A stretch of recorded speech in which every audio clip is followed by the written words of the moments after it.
हमारी वीडियो कौन से शहर से देख रहे हो? कमेंट करके बताओ, क्या पता हम एक ही शहर से हो। सलाम, आपका नाम क्या है? सलाम, मेरा नाम सारा है और मैं आज काफी खुश हूँ क्योंकि मेरी चप्पल मिली।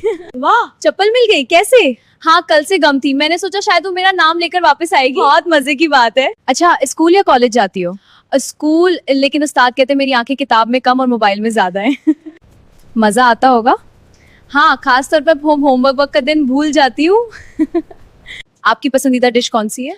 बिरयानी, लेकिन जब मामा कहती है आज चपाती है तो दिल टूट जाता है। और पसंदीदा मजाक कौन सा है? वो जो खुद पर हंसाया जाए, जैसे मैं आज टोपी उल्टी पहनी हुई थी। अच्छा, दोस्तों के साथ क्या करते हो? ज्यादातर सुनअप का काम, फिर इंस्टा और टिकटॉक पर डांस। जिंदगी का सबसे अजीब लम्हा? वो जब मैं चप्पल पहनकर सोची कि मैं स्विमिंग जा रही हूँ। कोई पैगाम देना चाहोगी लोगों को? हंसना कभी ना भूलो, चप्पल गुम हो भी जाए तो।